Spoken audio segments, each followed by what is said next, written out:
Okey, Assalamualaikum warahmatullahi wabarakatuh. Okey, hari ini kita akan belajar berkaitan dengan topik seterusnya iaitu bab 8 iaitu membina kemakmuran negara. Okey, apa yang dilaksanakan oleh kerajaan dalam membina kemakmuran negara? Okey, yang pertama sekali ialah kamu akan belajar berkaitan dengan 8.3 iaitu pembentukan DPN iaitu pembentukan dasar pembangunan nasional. Okey, kemudian kamu akan belajar dah bentuk dah ni, kamu akan belajar pelaksanaan dasar pembangunan negara. Okey, kamu tengok dulu macam mana negara bentukkan dasar pembangunan negara ni. Okey, ia dilaksanakan dalam tempoh 10 tahun bermula tahun 1991 hingga 2000. Kemudian ia diteruskan dengan rangka rancangan jangka panjang kedua iaitu RRJP2 yang dilancarkan oleh Tun Mahathir Mohamad pada 17 Jun 1991 yang berusaha untuk menjadikan Malaysia negara yang maju wawasan 2020. Okey. Kemudian apa matlamat dia? Matlamat dia adalah untuk nak mencapai perpaduan negara melalui pengagihan kekayaan melalui rancangan Malaysia yang ke-6 dan yang ke-7. Okey. Dalam matlamat DPN ni dia adalah untuk nak capai perpaduan negara dengan memberi kekayaan yang sama rata melalui rancangan Malaysia yang ke-6 dan ke-7. Kemudian apa objektifnya? Objektifnya adalah untuk nak wujudkan masyarakat yang bersatu padu dan mengekalkan pembangunan ekonomi yang seimbang. Antara strategi yang digunakan dalam pembentukan DPN ni apa? Dalam aspek ekonomi, strategi yang digunakan adalah penglibatan aktif sektor swasta, kemudian program penanaman semula, penggunaan sains dan teknologi dan pemilikan saham. Okey, contoh kamu senang nak ingat berkaitan dengan ekonomi, kamu ingatlah. Poin yang pertama, sektor swasta, penanaman semula, sains dan teknologi dan saham. Saham tu apa? Pemilikan saham. Sektor swasta tu apa? Penglibatan aktif, penanaman semula, penggunaan sains dan teknologi.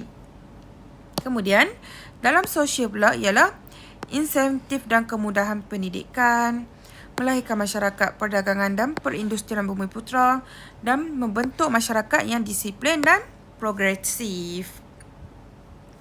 Okey, kemudian kemudahan fizikal dan alam sekitar. Ia adalah untuk nak nambah baik kemudahan asas dan pembangunan yang mapan. Okey, itu ialah pembentukannya. Kalau pelaksanaan pula, okey, pelaksanaan DPN ni adalah untuk nak membasmi kemiskinan, penyusunan semula masyarakat, penyusunan semula modal saham dan pembangunan wilayah. Okey, kita tengok dulu pembasmian kemiskinan. Macam mana kerajaan nak basmikan kemiskinan pada waktu tersebut?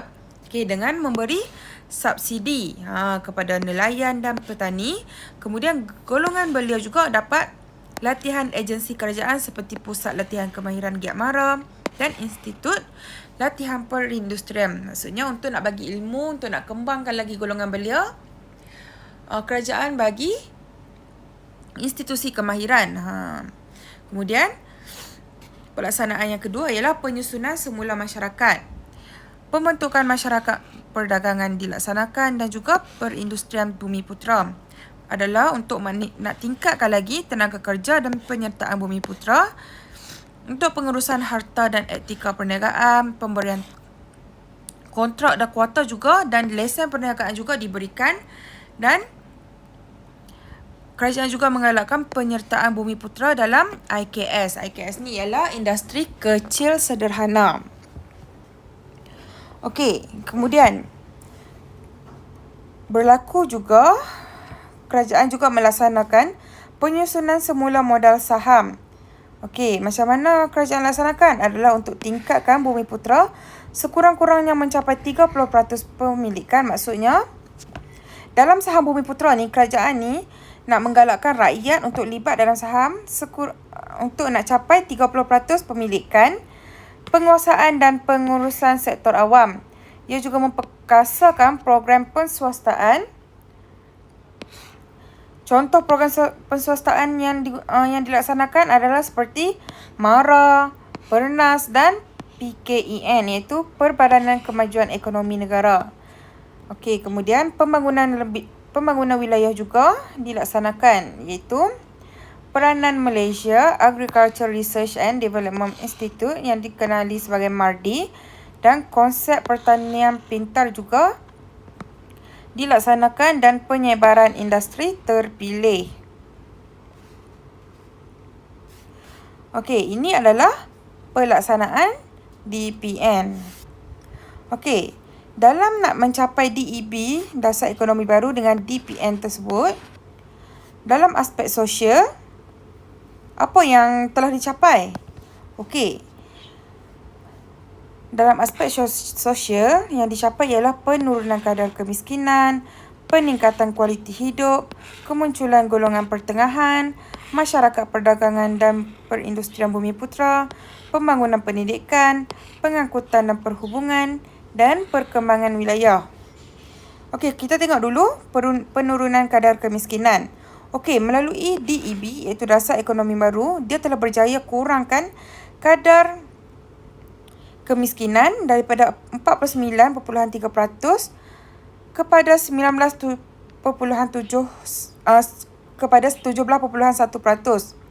Okey, kita dapat lihat berlaku kurang kadar kemiskinan kepada 7.2% pada tahun 2000. Okey, kalau kualiti hidup pula, tahap kesihatan yang meningkat, infrastruktur kesihatan juga meningkat. Kemudian kemunculan golongan pertengahan pula macam wujud golongan profesional, wujud juga pemodal, wujud teknikal. Okey, kemudian dalam masyarakat perdagangan dan perindustrian Bumiputera, okey, kita berjaya membentuk kelas Bumiputera komersial, golongan pemodal saham juga tertubuh, pemilik syarikat dan usahawan muda pun ramai. Okey, kemudian pembangunan pendidikan pula. Okey, berlaku perkembangan institusi pendidikan yang membawa kemunculan graduan dalam bidang sains dan teknologi dan teknikal. Okey, kalau dalam bidang pengangkutan, kita dapat tengok bahawa ekonomi merancak dengan jaringan sistem jalan raya, pengangkutan udara, kereta api dan pelabuhan. Okey, perkara ni dapat memudahkan lagi integrasi dan pergerakan penduduk. Kemudian perkembangan wilayah juga, muncul bandar baru seperti Felda Segitiga Jengka yang kini dikenali sebagai Bandar Tun Abdul Razak. Ini adalah dalam aspek sosial. Okey, kamu ingatlah dalam 5 isi di sini supaya nanti kamu boleh buat huraian isi yang lengkap. Okey, kemudian kalau dalam aspek ekonomi pula ialah perindustrian berteknologi tinggi, kawasan perindustrian baru, dan kenderaan buatan Malaysia. Okey, kita tengok dulu isi pertama iaitu dalam aspek ekonomi. Okey, yang pertama ialah perindustrian berteknologi tinggi. Okey, DEB dengan DPN ni telah berjaya menghasilkan kemunculan perindustrian berat yang melibatkan penggunaan jentera moden yang dikendalikan oleh HiCom. Antara projek yang dilaksanakan ialah projek membaiki kapal dekat Pasir Gudang, besi dan keluli di Perai, Pulau Pinang dan Teluk Kalong, Terengganu, dan loji gas cecair stesen Jana Kuasa. Ini adalah antara projek yang berjaya dilaksanakan. Okey, yang kedua, kawasan perindustrian baru. Okey, contohnya ialah pembukaan estet. Kemudian pembukaan taman teknologi perindustrian dan pembukaan zon perindustrian bebas. Kamu ingat kata kunci penting ni. Pembukaan estet, pembukaan taman teknologi perindustrian dan pembukaan zon perindustrian bebas. Okey, dalam aspek ekonomi juga, Malaysia berjaya untuk menghasilkan kenderaan buatan yang tersendiri. Contohnya, penubuhan HiCom dan Kajian Dasar Perindustrian Malaysia pada tahun 1983 yang menggalakkan perkembangan industri kereta dan motosikal buatan Malaysia. Maksudnya di sini, penubuhan HiCom tu dia berjaya hasilkan motosikal buatan Malaysia. Okey, kemudian berjaya apa lagi? Berjaya menubuhkan proton. Kamu tahu kan kereta proton. Kemudian berjaya juga tubuhkan company Pro 2 dan Modernas. Ini antara kejayaan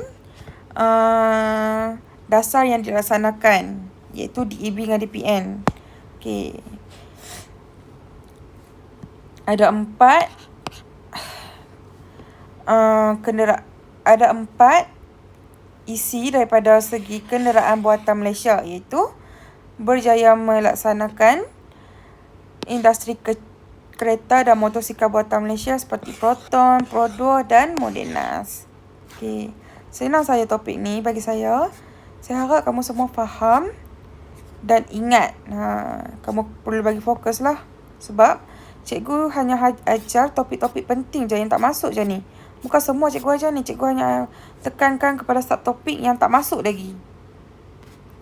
Okey, kalau ada yang tak faham apa-apa, kamu boleh message cikgu. Okey, itu saja kelas kita pada hari ini. Terima kasih.